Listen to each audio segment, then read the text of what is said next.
A very good evening, everybody. A very warm welcome to the members of the Thinkly community to yet another edition of Thinkly Talks. Today, I'm honestly delighted, honored, privileged to have with us one of the most eminent personalities of corporate India, Mr. R Gopalakrishnan. Sir, a big welcome to Thinkly. It's an absolute pleasure to have you with us. Thank you, Vivek. I'm curious about Thinkly, so I'm happy to be here. That's great, sir. And thanks so much for taking the time out while you are away, at Kunur. So really appreciate you taking the time out. Thank you. Yeah. So sir doesn't really need an introduction. I mean, he's so well known, but just by way of a quick background, I just want to kind of walk you through sir's, creds. And he studied his physics at Calcutta University from St. Xavier's College, engineering at IIT Kharagpur, the advanced management program at Harvard. Subsequently, he served as the chairman of Unilever Arabia, MD of Brook Bond Lipton, vice chairman of Hindustan Lever, director of Tata Sons, and several Tata Group companies. He currently serves as the non-executive chairman of Castrol India and the independent director of PTI. And as if that's not been enough, he's an author of 18 books.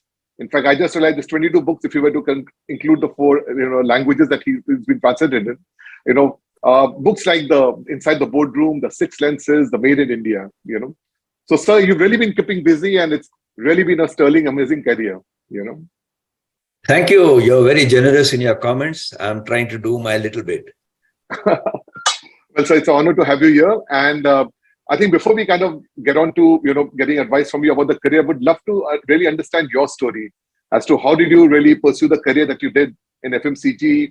I believe you started off in 67 as an analyst, I think in computers division, and then you moved across to marketing and then general management. So, just if you could just walk us through how much of it was really by chance or, by things out of your control, and how much of it was really planned. Would love to hear your journey. In a summary, what I planned didn't work out, and what I did not plan worked out. Now, you can call it luck, you can call it coincidence. I was fascinated to study what I studied. Mm-hmm. Physics, because I was very taken up with the developments in atomic physics and nuclear physics. So names like Oppenheimer, which is now a film, names like Niels Bohr were all sort of proverbial names in my mind. And when you're young, and then solid state physics took a deep place in my mind. I therefore pursued electronics. And amongst the first few graduates in what was then called EDP, computer science, nowadays IT. It was very exciting because William Shockley had just got the Nobel Prize 15 years before I graduated. And so you felt you were right in the cutting edge, like today some youngsters may feel about working in AI, rather than desktop computer programming. And I was determined to have a career in computers. Luckily for me, I got an offer from Hindustan Lever, who were recruiting computer analysts for their newly formed computer department, which I joined. And in the interview, I don't think anybody in the interview board knew what to ask me about computers because it was all so new. So they asked me about marketing and concluded by saying, would you join the marketing department? And I felt offended, to be honest. At 21, you're allowed to be a bit cocky and arrogant. And I said, no, I don't want to join a job where I have to sell dalda and soap. Anyway, I went into computers, but the marketing director told me as an aside, I think you'll make a good marketing guy. If you ever change your mind, knock on my door. He was an expatriate person. But as it so happened, 4.5 years after banging my head on the wall, during which time I did autocoder programming, IBM 1401, IBM 1620, Fortran. I even learned IBM 360. This whole activity was heading nowhere. Unions were against computers. Nothing was happening. And there were not many computer jobs, frankly. There was IBM and there was TCS. Mm-hmm. And then I remembered the marketing director and I went back. And this is what I mean by being unplanned. He said, very good. Come along. You start training as a salesman and supervisor and learn the ropes. So I was sent off for field training, almost like a fresh trainee. But since I started at 21, I was only 25. That's the age many people begin their career after IIT, IIM. Right. And so my career carried on until at some stage, My boss said, you have a lot of exposure to Indian markets. What about some international markets? And I was put in charge of exports. And then I had a lot of business in the Middle East. Unilever said, this guy looks okay. This is the unplanned part of your career. They offered me the job of being chairman of Unilever Arabia with my base in Jeddah. So it's the first time an Indian from the Indian company was being offered the job of a CEO. Earlier, Indians had gone in staff roles or at a more junior role or at the boss as a director, So I grabbed it, and there were a lot of interesting life experiences with my family at that time in Jeddah.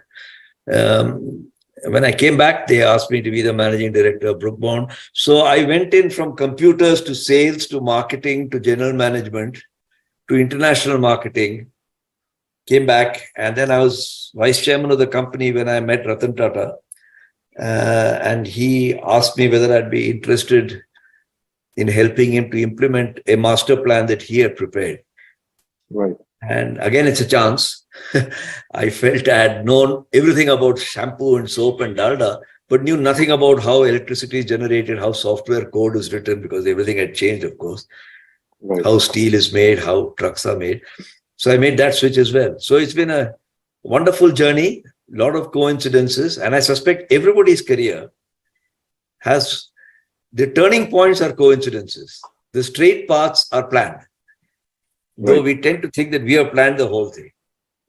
Right.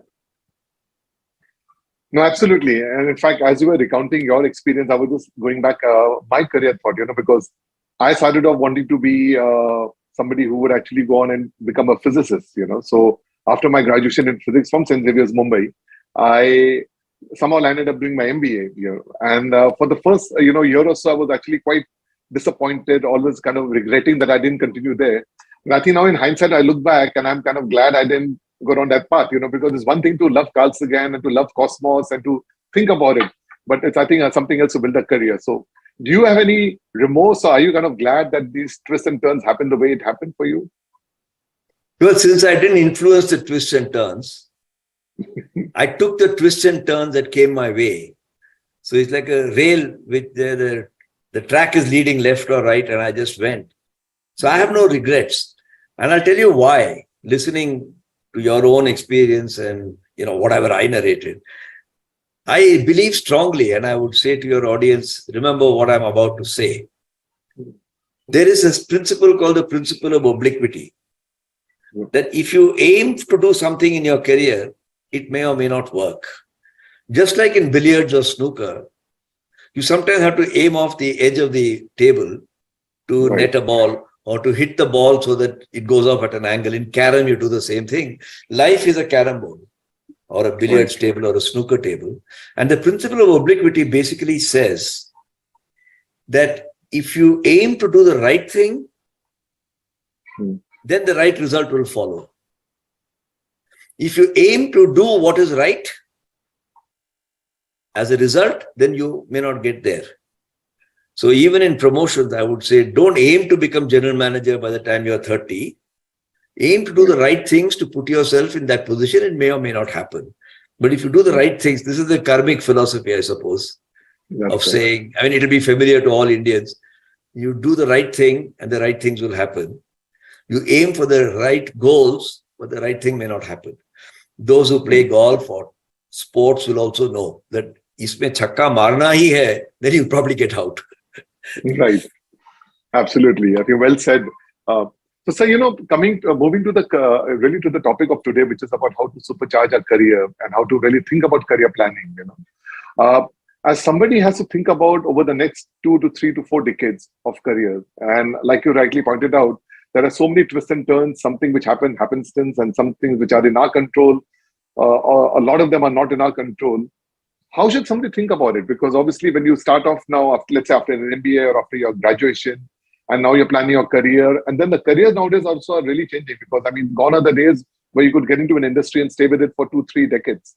There are things there are jobs which are getting obsolete and everything. So any advice on that front? And a lot of questions coming in, which I'll just move to, but any advice at a very broad level, how should somebody think about the career over a 2 to 4 decades kind of a time span?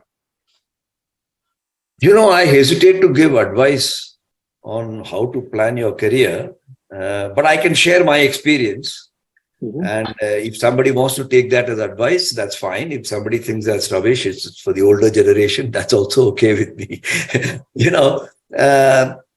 are only two things, in my view, which should form your compass in your journey, in your career. The first is, are you enjoying yourself? And the second is, are you learning something new every month? Right. If these two conditions are fulfilled, you'll have a wonderfully satisfying career. If you chase money, I doubt if you'll have a satisfying career. If you do these two things that I said, learn to enjoy what you do and do what you enjoy. And second, keep learning. It doesn't matter that you're 2 years away from retirement. Then the chances are your career will also be nice. If I use that yardstick, if I may use that word, or that measure, I'm very lucky. Because I couldn't have said all this if you asked me when I was 25 years old. Obviously, I couldn't have. But in hindsight, I think I was learning all the time. In my entire career of 50 years, there were probably 3-4 years somewhere in between in patches where either for some reason or the other didn't enjoy myself or I felt I wasn't learning. But for the rest of the 90% of the time, I felt I was really having fun. Right. And that's a gift. That's a gift. Even if you prayed for, God can't give it to you. You have to earn it. You have to earn it. So that's what I would say as my broad experience. And if you think it's decent advice, you may use it. If you think it's rubbish, throw it. That sounds great. I mean, just enjoy your job and, always go with a curious mind and keep learning. And I think that's the only way to survive when you look at it. So to that, there's a question from Sahil. He's really said that as you shifted your career from IT to a management career, did you have to very, explicitly think about, equipping yourself with new skills, or was it more on-job training, or did you kind of, think that you had to go and, reskill yourself, or any thoughts on that? Whenever people do a career, yeah, I think it's a very good question that your questioner has asked, because yes, I had to learn new skills. It was a completely different track.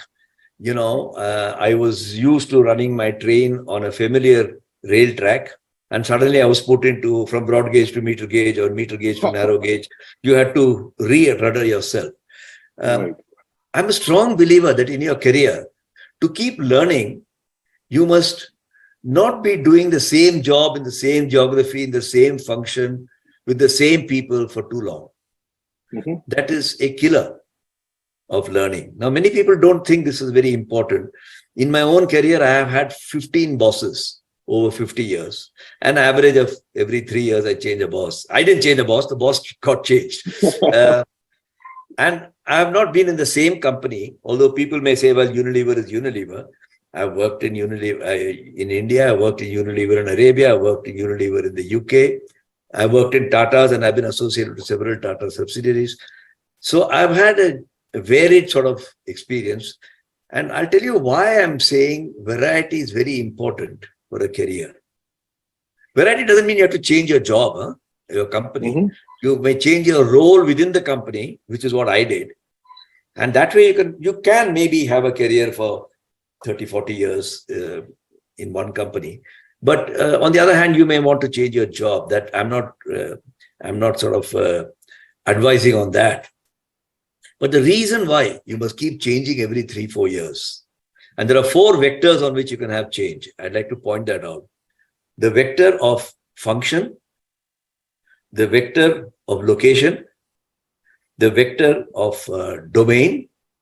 You're making soap or you're making a car, and the vector of relationships. These are the 4 dimensions. Don't change all the 4 in one go. If you've been a marketing manager in Hindustan Lever, don't try to become the technical director or technical manager of Tata Motors. That's and firstly, they won't take you, but if they did, that won't be a very good thing. And because, it brings you humility and the admission of ignorance. Ki mujhe ye aata nahi hai. And that is a very important feature of a career. Every 4 years to know that I thought I'm a great tiger, because we all think we are tigers. Most of us think we are Steve Jobs or Elon Musk. We are not, but we do think so. And we realize that there is much more to learn. And if you're in a learning mode, humility comes automatically. Right. The greatest danger to a successful career is your arrogance. Absolutely. But anyway, I'm deviating from the question you asked. I hope I answered the question you gave it.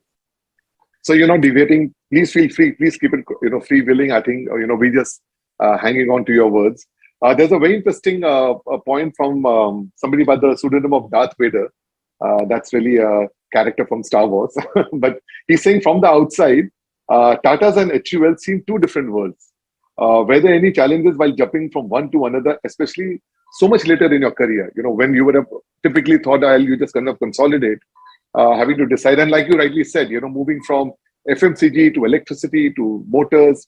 How was that whole experience? I must say it was very challenging and full of learning. When you're young, say you're below 35, you change. Typically, people change jobs from one startup to another startup, but in the same technology domain.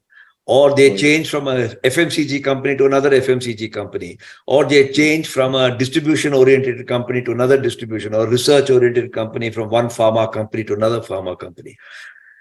But when you change at a very senior age and level, I changed at 51, 52, then you're probably changing at an age when culture has to be understood. Right. And it's very difficult to learn culture. It's much easier to learn technicalities. Like if I don't know about electricity generation or motor cars, I could go and sit down, so long as I am humble enough to sit not with the general manager of the factory, but the assistant production manager. कि भाई ये foundry चलता कैसे है? मुझे समझाओ, मुझे आता नहीं है. I've forgotten all my engineering from 30 years ago. That's a good attitude to have. But the culture part was very different because, if you lived in, just to take as an example, if you lived in Tamil Nadu all your life, at the age of 55, you're transferred to be in Jalandhar. I mean, it can be hell of a challenge. The language, the customs, the ways of doing things. And in that sense, both were wonderful companies, Unilever and Tata. I have no doubt in my mind about that. But the ways of doing things were different.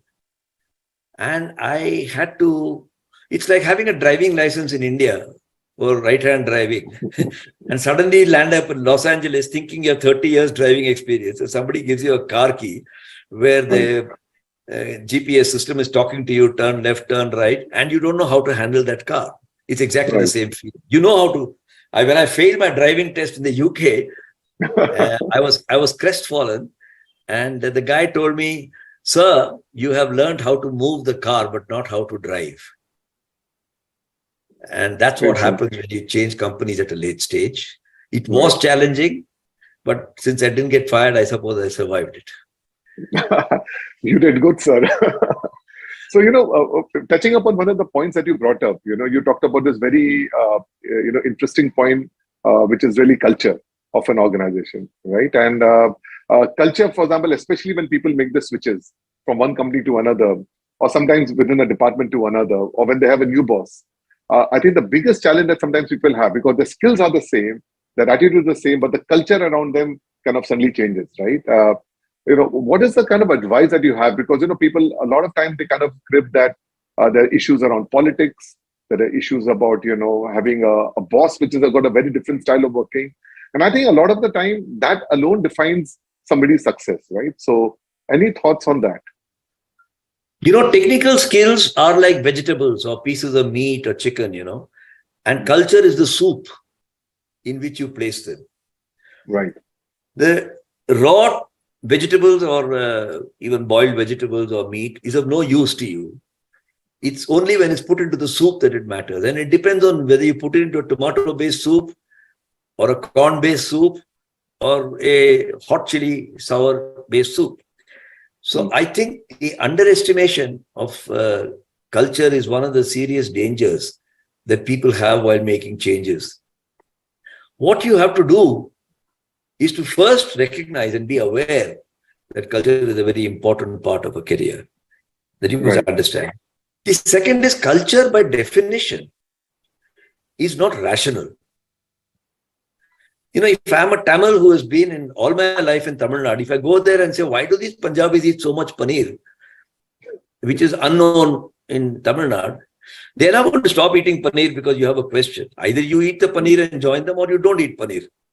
Conversely, if rasam is hot for a Punjabi, which it may not be, but some Punjabis may find it hot. Why do you eat such hot food? I don't know. It's culture. It's something that's come down. So you learn to adapt. And I think in planning your career, a lot of management institutions, company HR departments advise young people that they must have good IQ. So they put them through various tests and so on. They will always, if they don't know, they will be teaching them about Daniel Goleman and EQ, emotion quotient. But nobody teaches you about AQ, adaptability quotient. Right. But changing at a senior level requires AQ. And since nobody teaches it, you have to learn it for yourself. And that is the important part. IQ plus EQ plus AQ gives you a shot at the goal. If you don't have AQ, you go to get a shot at the goal. Right. So I think adaptability is probably the most important thing, especially in today's fast-changing world, right? Because and that also it must have guide rails. I remember one guy, he came for an interview to an Indian promoter-led company, and they said, "Ye kaam kara lo, kuch wo Munim ji se le lena," and he followed that because he thought he's showing AQ. When he came to Hindustan Lever, we said that doesn't work here. There is no Munim ji, and there is no adaptability. You have to readapt yourself back. He readapted. He was a young man and he had no problem. But I'm just saying, you must not adapt to the point of going against the grain of who you are. Right. And that's a very important point. Yahan pe aisa hi hota hai is not the right thing. Right.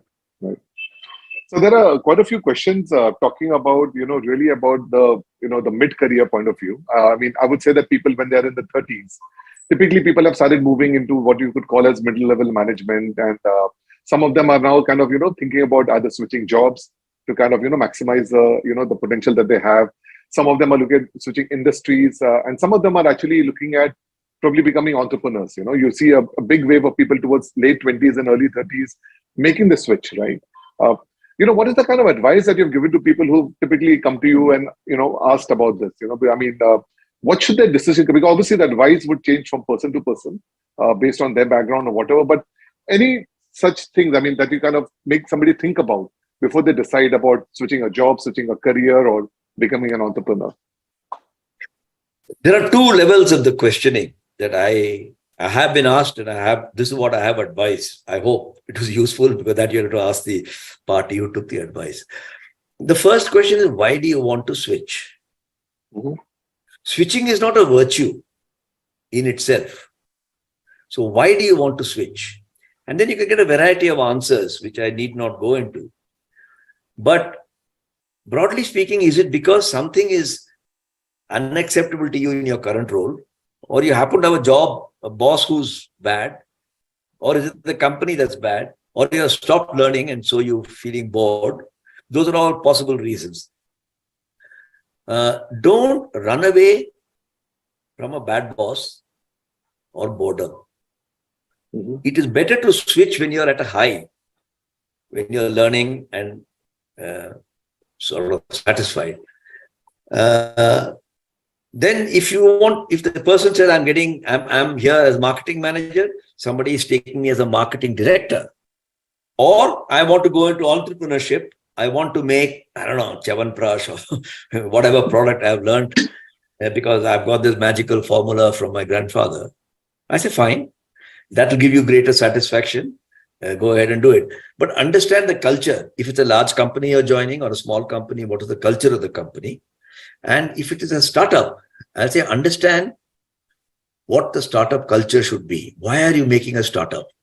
Now, the short-term answer will always be, I got this secret, I've got this idea, I've got some initial funding from an angel investor or my grandfather or whatever. The point is that, particularly for startups, I've written a book, co-authored with my co-author. It's called Wisdom for Startups from Grown-Ups. Mm-hmm. And anybody who's thinking of an entrepreneurial journey, not because I want to sell my books, might wish to read that book. Because grown-ups always have something to teach. If every grandson rejected his grandfather totally and wholly, that would be a very poor transmission of family tradition. But if he accepts him wholly, then he'll become a stick in the mud. So you must learn ki chan been ke what do you take which is relevant for the future, and only you can do that. Grandfather would love it I have grandsons now, and if they accepted everything I said, I'll be very happy. But I know that's not the right thing to do. So there are certain things that grown-ups have learned that keep the financial runway long. Second, you do the right things and the valuation will come. Don't work for valuation. Third, create a company which has a purpose, which you can sharpen and grow as time goes along. But look at the great entrepreneurs of the last century. And don't say, I'll never be Jamshedji Tata or Ghanshyam Das Birla or Mahindra. Say that I would like to be that way. So just like if you started taking science lessons, your teacher will tell you, think of Niels Bohr. You may not become a Niels Bohr, but how they learn to practice their science is something that you take interest in. So if you have these kinds of ideas sorted out in your mind, and it's very difficult to sort it out, by the way, if you're 32. I remember when I was 32 or 33, I got this great idea that I can make fantastic ice cream and distribute ice cream. But when I applied myself to these sorts of questions, I realized that I'm not in the right track at that time. And so timing is also very important in a startup when people go entrepreneurially. So that's the kind of advice I give. Be clear why you want to leave. Why do you want to jump from this particular role? Be clear what you want to jump to. Understand whether you are prepared to do the things that requires. When Roger Federer was 4, according to his biographer, he was very good in football, he was very good in squash, he was very good in tennis. They wanted him to be a footballer. But his father had given him a racket, a baby racket. And he said, I want to be a tennis player. In his family, they said, fine, go ahead and be a tennis player. And then he concentrated, he gave up football. So you can't do everything at the same time. Ye bhi karna chahta hu, wo bhi karna chahta hu. And once you get that single-mindedness, entrepreneurs who succeed, in my opinion, there are some who are genius. Okay, if you ask me what is the path of Elon Musk or Steve Jobs, I think that's genius. There's no point trying to deconstruct genius. Then it ceases to be genius. Genius, by definition, is magical and mystical. But other people, and I think most of us are other people, we may fancy ourselves like Elizabeth Holmes did in Theranos, that we are all wearing turtleneck shirts and we are also Steve Jobs. But that doesn't make us Steve Jobs. Most of us are ordinary people with high ambitions, reasonable education. And that's when you have to undertake all these exercises and disciplines. Wonderful, sir. So, you mentioned a very interesting point, which probably is not kind of really given a focus of. And lately, actually, there's been a lot of attention on it from psychologists and motivational coaches. You talked about the idea of purpose, about having a sense of purpose, right? Could you maybe elaborate a little bit on this? Because a lot of the time, people, when they are working in a corporate, they sometimes feel a little bit of shallowness. They sometimes say that, look, what am I doing this? It's like a treadmill and whatever, and I think a lot of the reason people escape or want to move to becoming a startup entrepreneurs because they feel that there's a larger calling otherwise. Could you help us elaborate on that? Because I think without a sense of purpose, you can't stay focused, you can't do well. Yeah, I think it's a very fine question.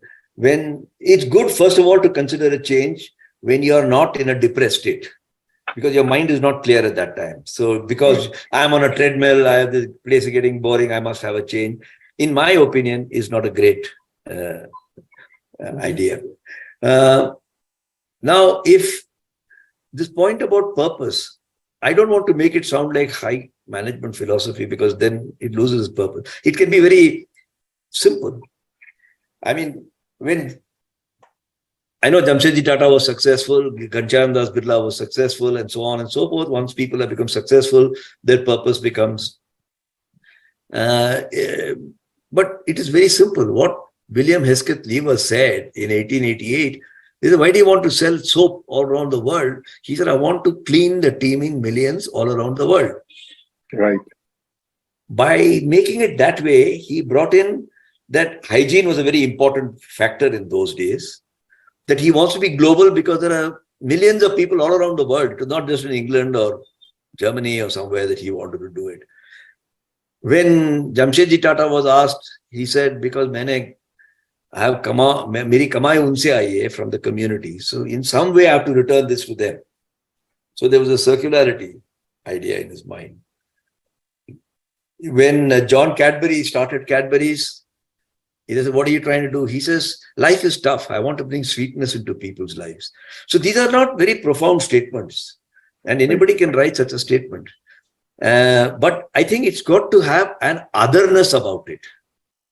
मैं किसी और के लिए कर रहा हूं, अपने लिए नहीं. But if it is, मुझे valuation चाहिए, मुझे unicorn बनना है, decacorn बनना है, it's likely to be a flawed approach. Right. You look at Zoho, or you look at, there are very few profitable companies. I don't know, Mu Sigma may be a profitable company or approaching profitability. They are not in growth for the sake of growth. They are trying to do something else. So Swami Vivekananda said, and I always take inspiration from this. It's easy to quote Swami Vivekananda and then go away, but to practice it is always difficult. He said the first rule for success is be self-aware. मैं कौन हूं, मेरे किस चीज के लिए काबिल हूं. The second thing that he said is protect your resources. The air, the water, the employees, the vendors. Don't be scornful of them. The third thing he said is serve other people before serving yourself, especially for startup people. I would recommend that this is a very serious point, because many startup people give the impression, because I don't know what's happening inside their head and I go by newspaper reports, which are not necessarily right. They want to serve themselves first, get valuation and bail out. And the last thing that he said is take decisions firmly, but deal with it compassionately. This word compassion is very important.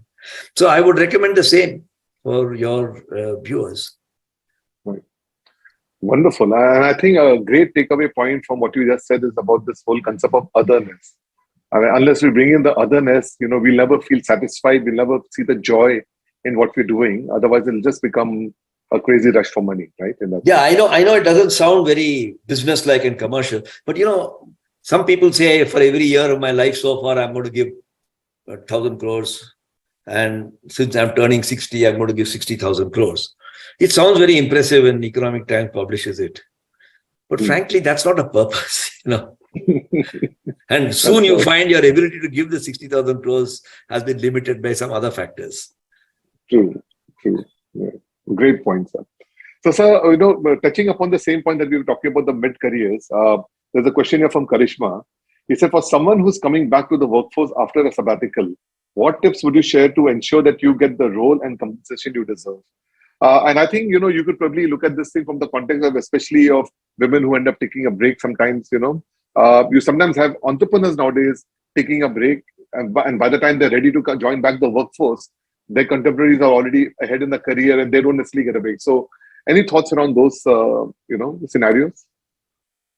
This overriding thought that I have, Vivek, is deserve before you desire. Mm-hmm. But second career people come desiring before they deserve. वो उल्टा सिक्का चलाते हैं.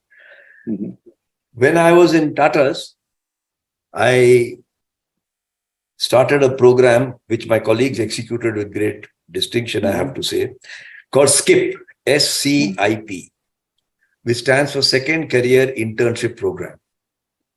This was back in 2002 or something, and when WFH and all were all unknown, in those days. Right. And what we did in SKIP was to take talented women, since our focus can be on women, it's only an example, but they are the more affected people, because there are smart girls who come out of IIT, IIM, who are trying to balance their career and home. And in the process, they are the ones who, and we said, we want to recruit you. If you finished your maternity, 1 or 2 children, whatever, 30, age group would be 30 to 40. Now you've forgotten, you're a bit rusty on your what you learned at IIT or IIM. We put them through a refresher course and we put them into an internship, because, some of them are even forgotten, because it's, one of the most marvelous things women do for society, I would say, is to raise a family. I mean, men don't, at least I didn't when I was young, give the credit to my wife and the ladies in my circle. I now, in hindsight, think they do a marvelous job, but we don't recognize it, because they don't bring moolah home. Once they've done that, they are under tremendous mental and professional stress. An internship program brings back to them an idea. If you're 35 and you're sent back to live in the hostel in IIT, you say, hell, is this how I lived 15 years ago? You can't believe it. You got used to 5-star or whatever. So we gave them an internship program. At the end of it, we asked them, would you like to work full-time, partly from home, or not work at all? And we found women falling into all the 3 categories. And I have to say that at least during the years I was there, many women preferred not to work full-time regular jobs. It would not be able to balance. And many of them said, we want to start up something on our own. This has given us a refresher. Or we would like to work from home, so the time zones and so on, I can go with my husband when he gets transferred to some other place. But I think almost all of them, maybe 75-80% of them, were grateful for the program and brought them back into the workforce. And I think that was, and since then many other companies have also done it. Maybe even before that, some other companies did it. I think it's very important to bring such people. They may be managers turned entrepreneurs coming back, men, they may be women who've taken a break for some reason. Give them the opportunity to come back into the real world and assess what they want to do. Don't just recruit them and make them deputy HR manager in some particular place. Right. No, and I think this programs, like you rightly said, has been becoming more and more popular now. And I've had some friends who've kind of, joined back the workforce, what they call it, the second innings programs, some of these. And I think a wonderful way to kind of, just like you said, just reorient them and to kind of ease them back in. So it's great. Moving along to another point, you're seeing more and more people now because of the whole explosion in the job opportunities. Some people are kind of, putting off doing their masters, their MBAs right after the finish their graduation. And then they look at doing, let's say from a good college, from a premium MBA college later on, right? What's really happening nowadays is that the MBA colleges, MBA programs from all these private institutions in India and abroad are just becoming very, very prohibitively expensive. If you look at it, I mean, now even from a decent program, you're talking about 40-50 lakhs in India, and of course, there's hundreds of thousands of dollars when you're looking at the programs in the US. And therein comes in a dilemma, because you're looking at a 2-year opportunity loss or maybe a 1-year opportunity loss for some of the programs. And you're really trying to wonder that, should people really double down this or just avoid that, right? I mean, so that's something that people have been doing. And in fact, there was a study which talked about that, how even if you were to compare with the median salary range to an MBA program, it's actually got prohibitive across the world, because I think education just become that industry right now, so what really is your thought process about that? How should somebody evaluate doing an MBA program, and, or should they kind of look at other options, like now you have Coursera, you've got certification course, you've got vocational courses, so some thoughts around that would be very helpful. Well, I'll give you my own personal experience. Though the times were different, but that equivalent can be reconstructed by today's standards. I joined my career in Hindustan Lever right after IIT. I didn't do an MBA because IIM and all were just coming up. I would have been the first or second or third batch or something if I had done IIM. When I joined Hindustan Lever, there were other people coming from IIM A and C. I think there were only 2 in those days. And they seem to talk far more confidently. When by young age, I thought glibly, but I would avoid using that word. Then I could, they could talk about, marketing, distribution, and margins. And I didn't even know what's a bloody gross margin, coming out of an IIT. At that stage, I went to my boss. I was in the computer department. I said, I'm wondering whether I should quit and join an IIM. Because, XYZ, these guys talk with a lot more confidence. I'm very hesitant in that subject. So my boss said, well, you could do that. You're young. You're only 22, 23. And with some 2-3 years work experience, you learn more. But I'll tell you one thing. This company, it happens to be lucky for me. This is the kind of thing I don't plan. Hindustan Lever is an IIM included in the business. Meaning we give you so much training that will not add that much value. I am myself, he's telling me, my boss, I'm myself an ordinary BA, BSc graduate from the 50s. I mean, he was 10, 12 years older than I was. And I've learned a lot about management because here they'll send you to training courses. They've got a full-time, it's almost like a little IIM they've got here. And then I realized that in my first 2 years, I went to our training center at Gulita, I think almost every 3 months for 1 week, finance for non-finance managers, how to do brand marketing, how to get factory productivity on every possible subject. I didn't know what's a balance sheet. I didn't know what's net worth, but I learned it there. And then I come back and try to apply it. And in spite of that, when I was in year 9 or 8 or 9, I said I would like to attend the IIM 3TP program. There's something called 3TP, third 3-tier program. And the company sponsored me.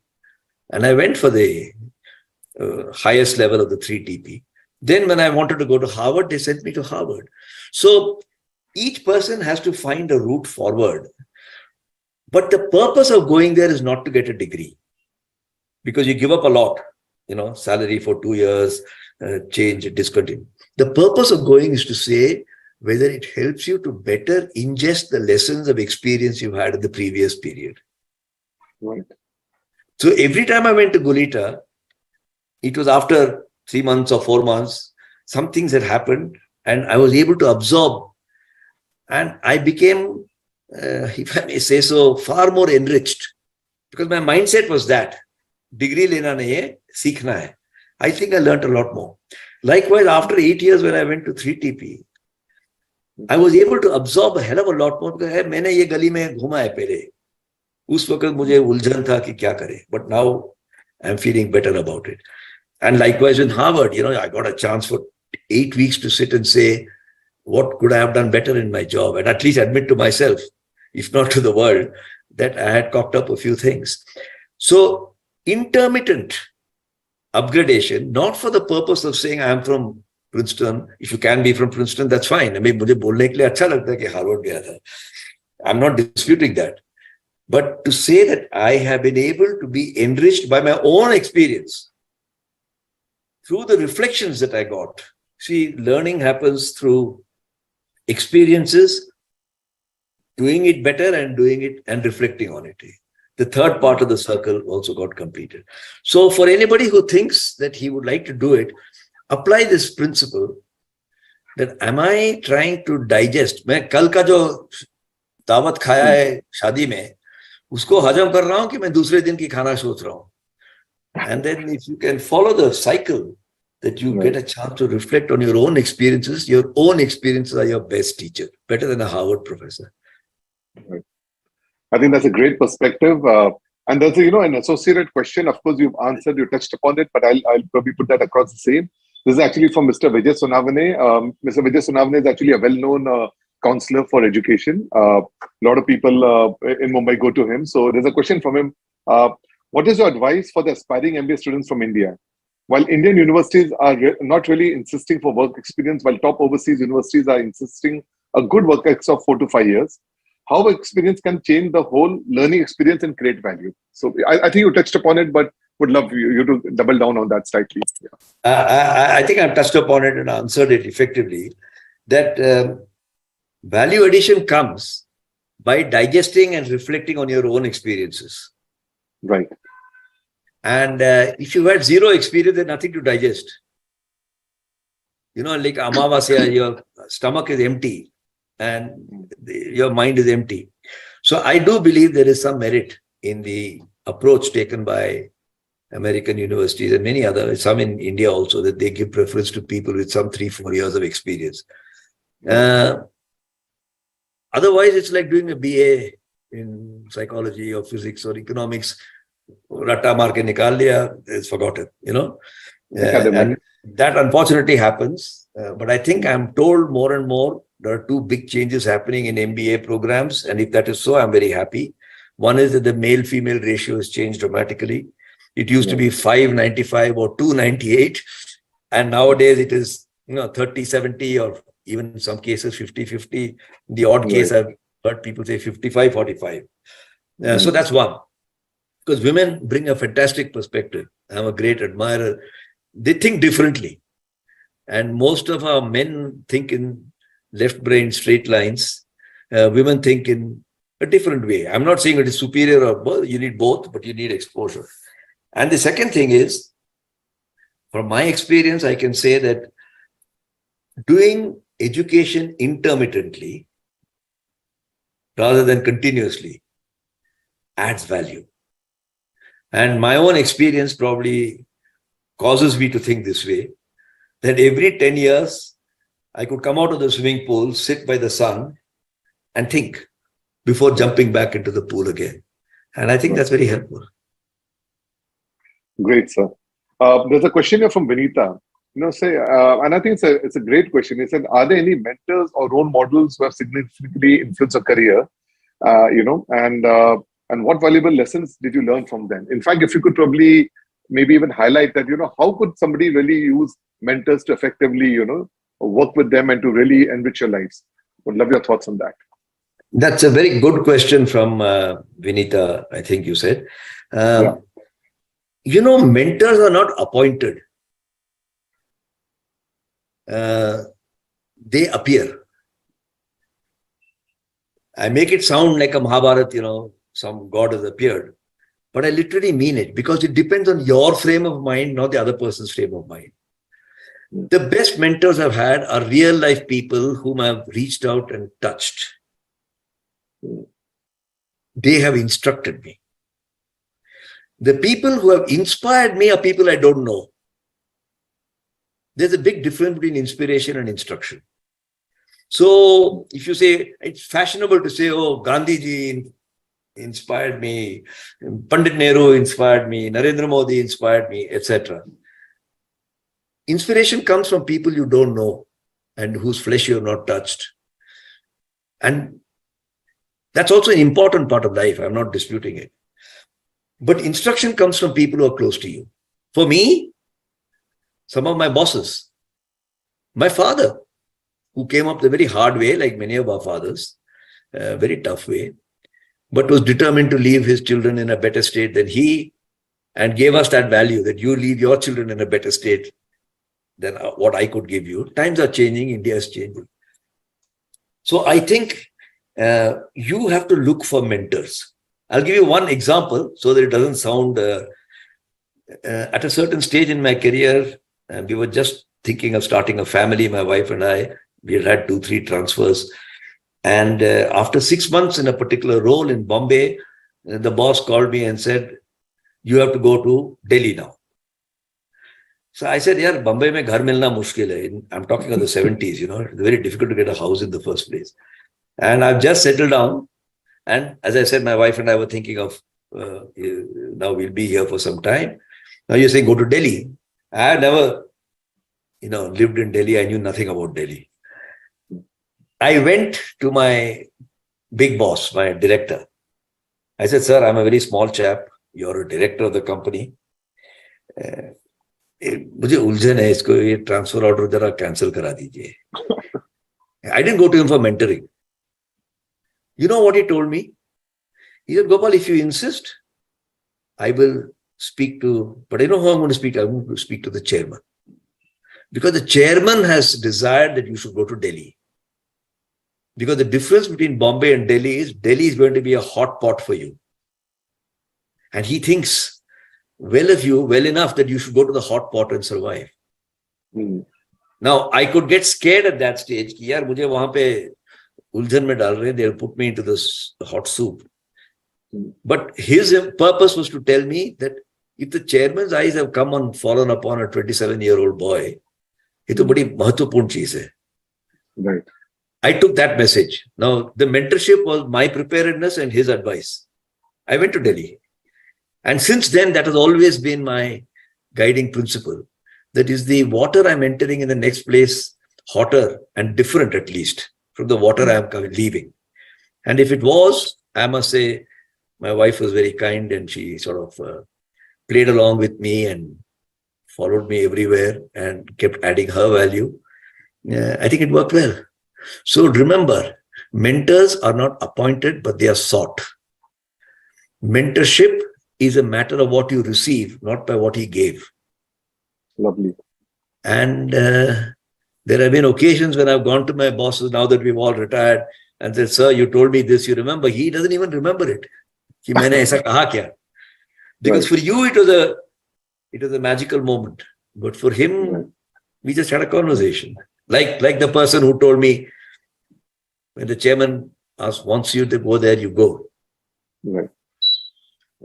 I think lovely thoughts. I mean, mentorship is something that is sought and that is received. I think that really sums up the whole way one should be looking at it. Right? We somehow think of a mentor like a surgeon, वो बाहर से आएगा, यंत्र तंत्र लेके मुझे कुछ कर देगा, फिर मैं ठीक हो जाऊंगा. That's not the way it is. Just like your own health depends a lot on what attitude you bring to it. Right. No, great point, sir. So actually moving along, we've obviously in the industry, you would have seen obsolescence happening. You've seen, things, a lot of trends happening over the last, but I think there seems to be obviously an accelerated pace of changes that are happening, and especially now. And I think you really see that with every announcement of AI, chatbot, robots and everything, you find the people entering the workforce now really getting a little, filled with anxiety, saying that, you know what, I'm actually a copywriter. I'm actually, an artist. I'm actually an analyst.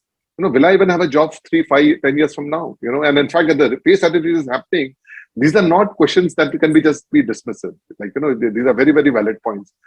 You also find people entering, let's say, in the 50s or after 45, just trying to stay ahead of the younger workforce and just trying to stay relevant if they've not moved up, also going through this. So any thoughts about how should people be thinking about upskilling and just staying ahead of the trends and not get obsolete by machines and algorithms in that sense? Every drug has a date expiry. And each of us has a date expiry. I use the word date expiry to not mean that it's finished, the medicine has to be thrown away. Even date expired medicines, their potency may be less than what is declared on the bottle. It has 25 mg of this, that might become 20. And then it's called date expired. So in our careers, all of us know that we are having a date expiry. Like, maut to aana hi hai. You try to live as long as you want. Nobody in his senses would say, I'm going to live infinitely. Okay, unless you're a long life research scientist, leave that aside. So that date expiry is something that's going to come to you. Right. All that you have influence over is there should be sufficient potency in the beginning that the decay of that potency is delayed. And you do this by being a learning fellow, by welcoming new technologies.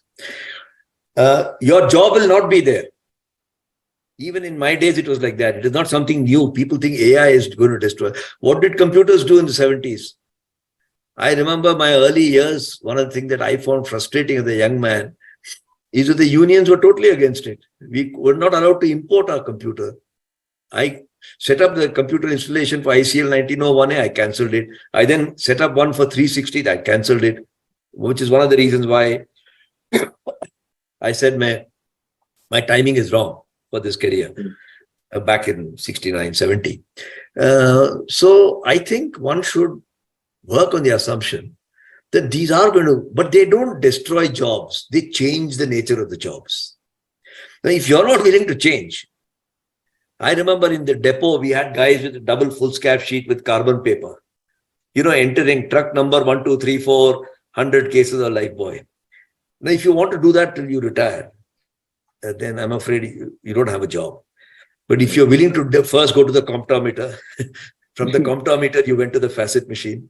From the facet machine, you went into punch cards. From the punch cards, you went into, and so on and so forth. So there is a step-by-step opportunity you have to learn what is often touted as discontinuity. The problem arises when we forget those steps. We say, nahi chahiye. Mujhe isse koi matlab nahi hai. Then you find the jump too high. So I said you must learn and you must be a different person this month compared to last month, this year compared to last year. Remember, change has always been there. In fact, my 19th book is on this. It is coming out next year in April. Right. The soft science of transformation. So there are strategy workshops. You'll do that. That's the hard science. The soft science is about the people aspect. And I'm glad you asked this question. I do believe that those who want to change will keep changing. I have a lovely experience here in the Nilgiris where I'm sitting. There's a scholar, there's a butterfly farm here. So wahan jata hu, to there's a little larvae mein hai. Ekdam, it looks like a little haldi, And then slowly it starts moving because the larva has overeaten the leaf, the mulberry leaf. And you know what happens to the larva? Its eyes fall off. Its hands and legs fall off. It develops wings. And one fine day, not that I've watched all this happen in front of me because it takes its own time, it flies out, a beautiful butterfly. And people to kavita likhte hain butterfly ke upar. But butterfly ne kitna pain liya hai, usko humko malum nahi hai. So if you're not prepared for pain, don't expect to become a butterfly. And if you keep modernizing yourself by taking the little escalator step, abhi escalator mein nahi jaoge, to chalang maar ke to 2 maale pe to nahi ja sakte ho. Right. And that is the trick. Both for mid-career people at 15, why feel threatened? Treat that youngster of 25 as your son. Do I feel jealous of my son? I'm proud that my son knows more than me. Right. And if I take the same attitude, ho sakta hai ki ye mere se aage jayega, it will bring out what your father would have told you. Ki beta, jab main retire hua tha, mera tankha 2000 tha. Ab tum to starting mein 2000 le rahe ho. Right? And that made him proud. He said, my son is earning 2,000 rupees and he's only, and I'm about to retire. But when I retire, I will not be 2,000. I may be 100,000, but I want my son, he'll start at 200,000. So this is pragati, this is progress. Bringing that kind of attitude to young people is very important for older people and not to feel resentful. If you resent your own son, then I think you got a problem. Right. That's a wonderful perspective, So we are coming up on the hour, but there are 2 more questions if you could just, indulge us with. The first one really is about, this whole debate about generalization versus specialization. So, what are your thoughts on that? Do you think we need to kind of, really have a world of generalists so that you end up staying, you can avoid obsolescence? Or then you super specialize so that you become indispensable? I mean, which is the way one should think of it? Maybe we could go with that first and then I'll go on to the next one. You need both. It's like saying in a family, do you want a husband or a wife? You need both. Otherwise, there's no family. Specialists advance the frontiers of knowledge. Generalists apply the new frontiers of knowledge. Specialists are usually bad at application because new knowledge is in multiple boxes, they're sitting in boxes. The ability to cross integrate them is what a generalist does. So take Robert Oppenheimer, since we talked a bit about Oppenheimer a while ago, and there's a film going on. There's a fabulous book on American Prometheus. Oppenheimer was a specialist. He was a theoretical physicist. He would hated laboratory work. And though experimental physicist thought of him poorly. ये अपने हाथ से कुछ काम नहीं कर सकता है, भाषण दे सकता है. Theoretical physicists were very admiring of his brilliance. But you needed both. And when the atomic bomb had to be made and Project Manhattan was started, when he was chosen to head it, people said, कहाँ से पकड़ के लाया इसको? But he adapted AQ. And the same thing happens in our lives. It doesn't matter whether you're a specialist or you do what your heart tells you and what you enjoy. Ashok Ganguly was a biochemist, PhD from University of Illinois.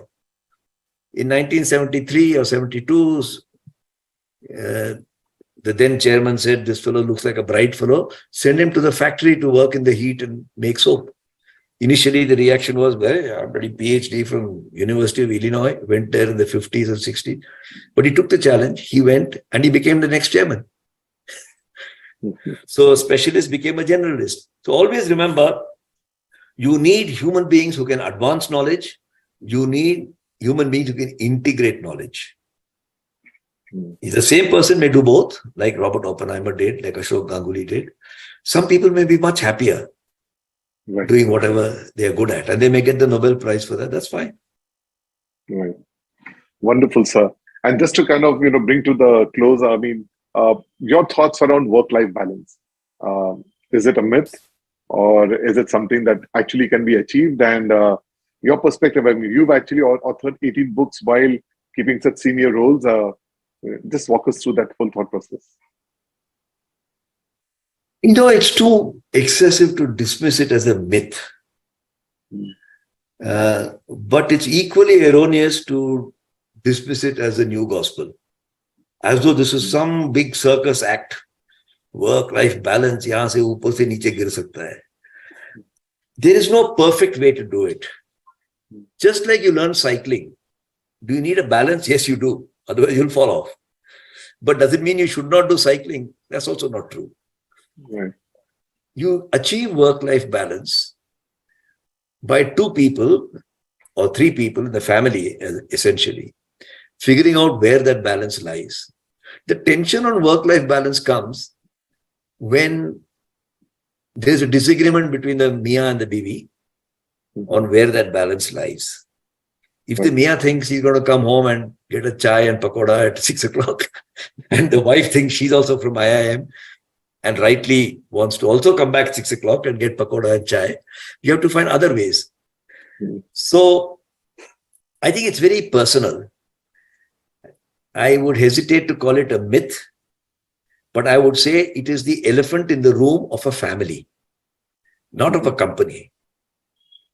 And that family has to sort it out. I give you one example. When I was offered chairmanship of Saudi Arabia, of the Arab Peninsula back in 1989-90, my concern was for my wife and my daughters who were 10, 12 years old at that time. Because life in Jeddah can be quite oppressive in those days. But to be fair, my wife said, because there was no savings in the house. I mean, I had worked already for so many years without any savings. My wife said, if it will help you to save money so that we can send our children to study where they want to, I will undertake the oppression of living there.